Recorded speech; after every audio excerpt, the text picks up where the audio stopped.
Okay. Okay. Good afternoon, y'all. This is the man in the black mask, and he's back with an interesting story. Yet it's bizarre because I know y'all like bizarre stuff. And this is the article that I found on the Daily News website. So I'm here to read it and share it with y'all, right? Staten Island detainee hangs himself at New York City jail using t-shirt. Now, this was 2 weeks ago. I should have brought this out sooner, but hey, better late than never, because this was from August 13th. But, it's okay, you know? Anyway, I hope y'all are listening because you're going to shit yourself. A 25-year-old Staten Island man who couldn't make a $15,000 bail bond hung himself in a Rikers Island jail using his own t-shirt under the noses of correction department staff, the Daily News has learned. Now, if you didn't get it, I'm just going to read it again for better understanding.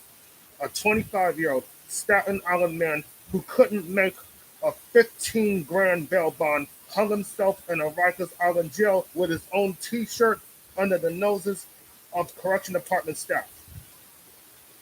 Now, this is Cleve Browder all over again, okay? But Cleve Browder committed suicide at home, not jail. Anyway, backtrack to this. Brandon Rodriguez was found unresponsive Tuesday about 12:40 a.m. in an intake cell at the island's Otis Bentham Correctional Center. Now, this was Tuesday, August 10th that this has happened. Not Tuesday, August 24th, which is today, but Tuesday, August 10th. Rodriguez was in the cell waiting transfer to a medical clinic.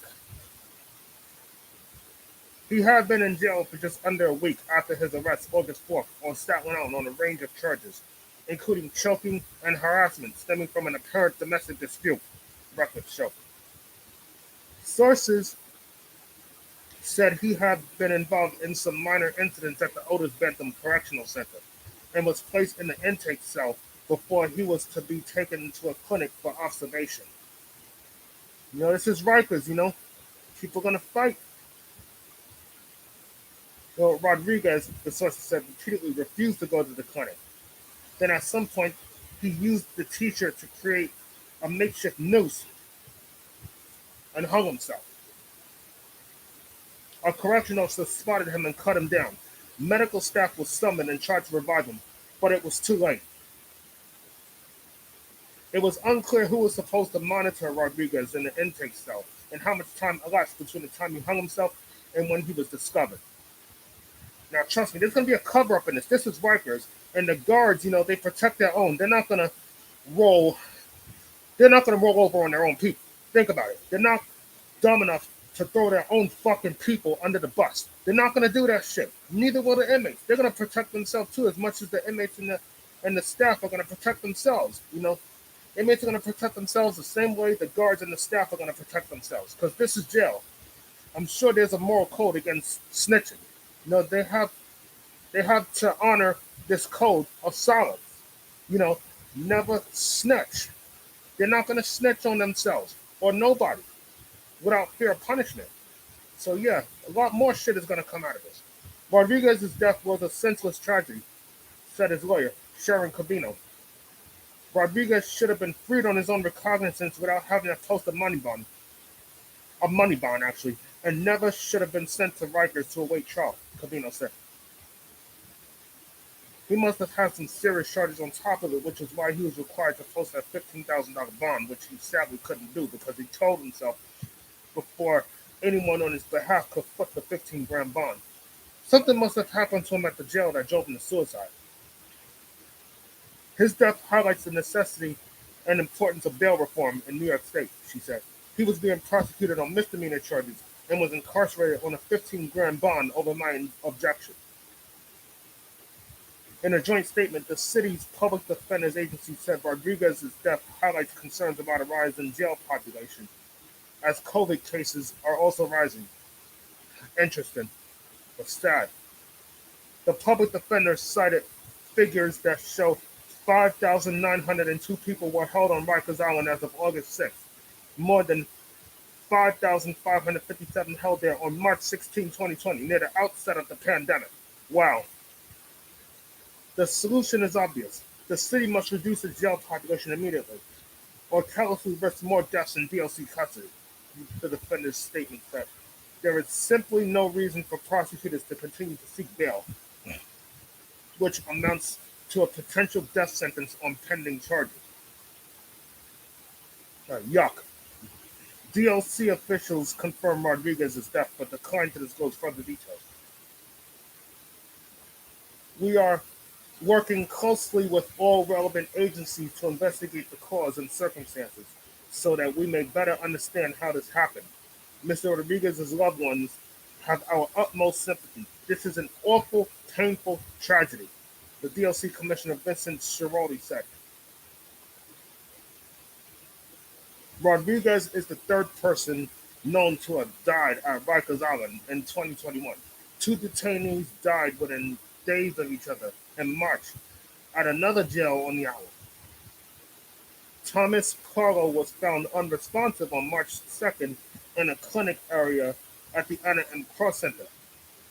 His head was jammed in a handcuff port, a small metal door built into the largest cell door to allow detainees to be shackled. Now, I made some references to that in one of my earlier videos, saying about Rikers Island, I don't know what it is. It was so long ago, but, if you find it, let me know. But check it out. See, I love to share stories with y'all about incidents in jails and prisons and all that. He died at Elmhurst Hospital after a period on life support. The second detainee, Javier Velasco, was found dead in a cell at Anna M. Cross Center on March 19 with a linen wrapped around his neck. He was declared dead at the scene. The latest death comes as the correction department struggles with staffing shortages and a high rate of sick calls, growing violence indicators, and an increasing jail population. Like I said, this is COVID-19, so you can expect mad people to flood the jails and the prison. Everybody's bugging out and losing their fucking minds. They can't find work, they can't get no money, they can't get a place to live, so of course they're going to wild out. Why do you think all these hate crimes are happening to us? Think about it. People are going crazy. And something must have happened to Brandon Rodriguez that, drove him to kill himself. And I know a lot of you might have known some people or have relatives that were locked up on Rikers Island that have endured some really fucking bullshit experiences, and I wouldn't wish that on nobody. Those of you that have lost loved ones to Rikers Island,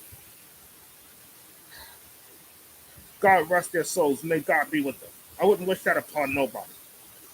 Okay? But like I said, something needs to be done about Rikers Island, and one of the top things that needs to be done is that it needs to be shut down. I'm glad this whole thing started when Khalif Browder happened in 2010. He got out in 2013. 2 years after he got out, he hung himself because of the shit that was done to him inside Rikers Island. Now, I love to bring out stories that spark conversations between us as audience members. Things that, we might have had happen to us that we might have seen happen to other people. You see, I like bringing these stories out. I like to read and share with you. There's too much understanding in that. And my channel has done incredibly well because of that. So thank you for supporting the man in the black mask. Okay? Thank you. And thank you for your support. And I'll tell you, if I have another story to put out, I'll try to get it out tonight if I can find it. Otherwise, I'll come back tomorrow. But I'm glad I got some more stories to read and share with y'all. I'm glad they finally got me some good stuff to bring out to y'all. So don't forget to like and subscribe. And hit that bell button so that whenever I post a video, you get notified on principle.